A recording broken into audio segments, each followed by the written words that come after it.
Good afternoon, folks. We're back here with another drawing video. It has only been a few days since the last video, which is awesome. We're on a good start to the weekly, monthly uploads. Doing a bi-weekly upload this time. That's what that means, right? 2 a week? Or is that once every week? I don't remember. Today I'm doing Braxton Silva III, who is the third of 3 main characters for my Questing Wonderland series. So let's get started. He is a spirit mage. I almost said psychic mage. Whoopsie. He's a spirit mage from the land of Hakur, which is a tribal, a land of tribes. There are 3 Hakura tribes. He is from a tribe that is very in tune with the musical side of magic. Because music is an ancient form of magic, it is very versatile in the use with spirits, since most magic comes from spirits. And so he is a musician.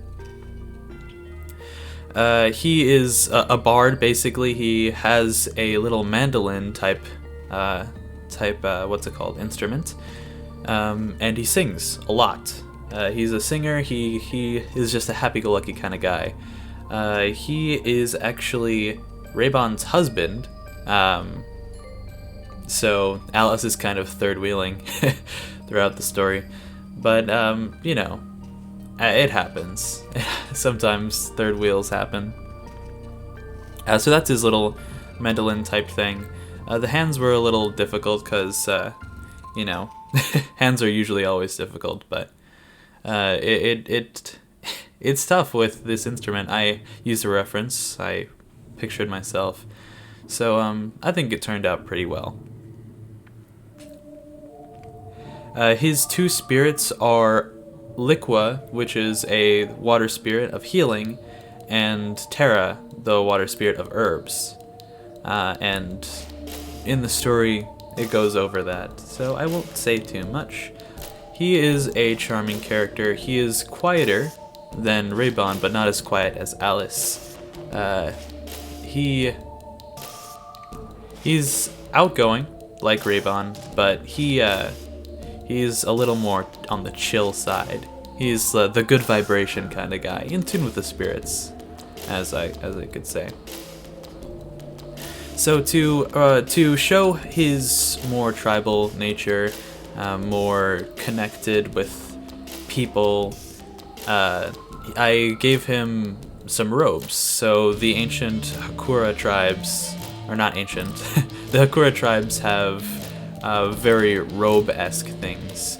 Most people don't wear them now in the current day, but he, for certain reasons in the story, he likes to honor the old Hakura traditions.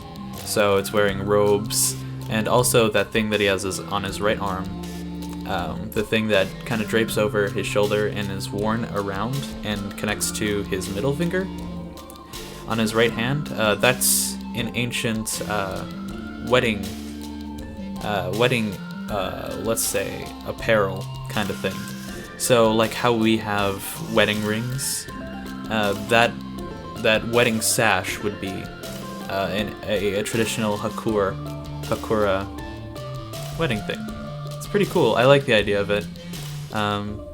He has music notes for earrings because I wanted to fit more music kind of into his style and character design. It's a good thing to have. Now, I had a bunch of trouble with the feet on this one. I wanted to look up a reference for the feet, but I didn't want to look up a reference for the feet, if you know what I mean. I guess I was just scared of what I'd find, scared of what I'd be advertised. But I'll use a reference next time. Nonetheless, I think they look pretty okay for now. A little bit of regret, just a little bit, but we'll figure it out next time, it's fine. These poses with the hands turned to face him were fun. I like these poses.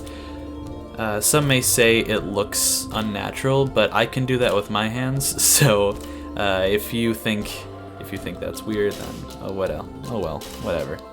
It happens. I like this pose though. It's really fun. It's kind of like what Toph does in Avatar: The Last Airbender. She has the blind kind of style. It's like a brushy martial arts style. In fact, I think they actually took from a historical fighting style, which is really cool. They did a good job with that.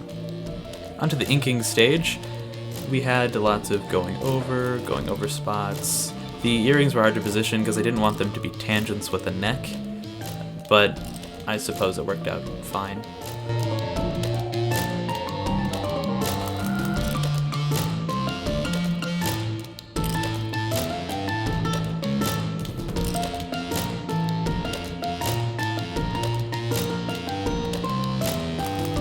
I used the line tool for the strings on the mandolin type instrument because I didn't want to do those freehand again, and it just comes out nicer that way, especially for such a straight thing. And that is a good tool because it's like using a ruler. If I were to do it traditionally, it's just like using a ruler. I recognized that I had the same kind of draping thing on his hip as Alice does, and that might seem weird from a character design perspective, but there is a story reason for that, which I don't really need to get into. It's not really a spoiler. I'm not gonna get into it though. That's just something else that happens.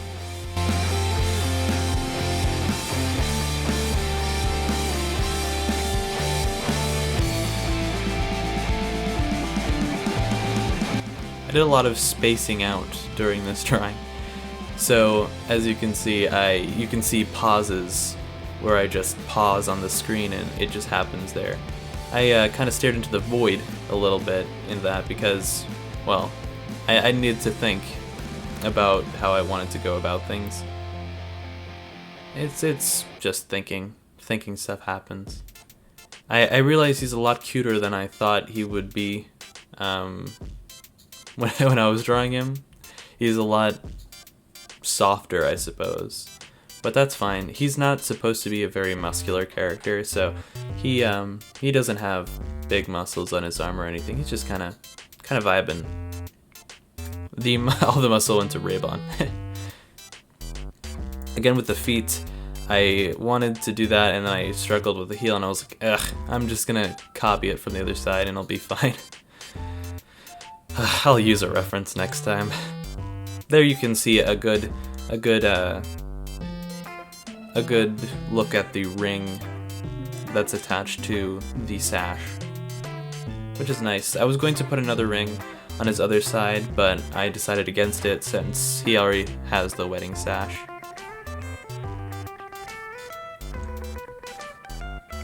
Onto the coloring. This was a fun stage. I got to use a lot of earthy colors, a lot of very dark colors. As you can see, his sash is kind of just like a little translucent fabric that just drapes over, which is really nice. I like the look of that. I used a lot of deeper earthy tones. I wanted to go with greens, but then I was like, no, that's camouflage. That looks like camouflage. And I didn't want to really put camouflage in his design, so instead I decided against a darker blue, which I think looks really nice. It's a soft blue, very, very nice. Then once again I went to Alice's page and copied the black for his pants underneath the robe, which he does have pants underneath the robe.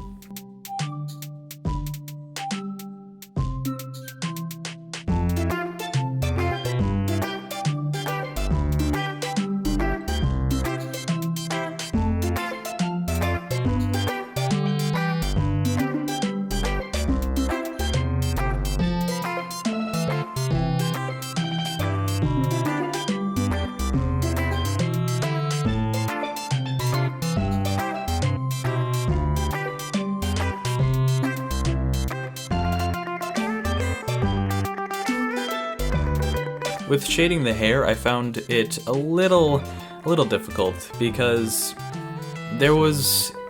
since the light is coming from the upper left side, I had a little bit of trouble stylizing that correctly. So when I went over, I just wanted to put little stripes in it to make it kind of look like that. So it's a little stylized, and it's fine. It's a little struggle point, but I think it looks nice how it is striped. So I think I'll keep it like that. I think I'll keep it like that for the comic as well. And maybe I'll try some new things as well. But I kind of like it. I kind of like how it turned out.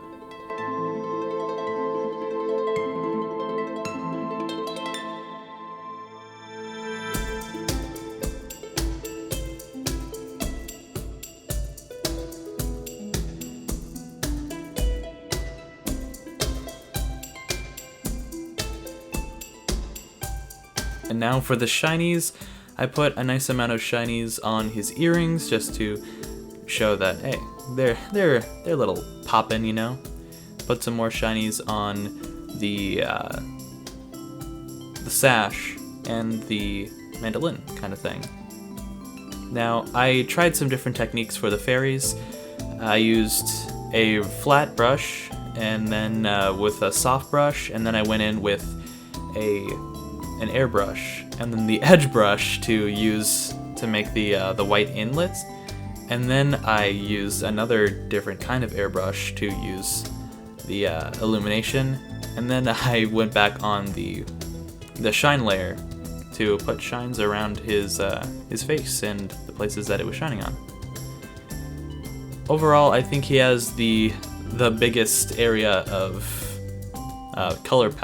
biggest color palette area, because I have to fit in the fairy color palette, I have to fit in all the earthy tones, and I wanted to put in the sash color too because I didn't want to change it. Over time, I'll probably go back into the other documents and add some more color to the palette, because in the Alice drawing I didn't put the black from her gloves and her pants on the color palette, so I think I will switch that up. Anyways, this was a good drawing to do. I hope you guys enjoyed, and I will see you next time. But in the meantime, as always, have a great night.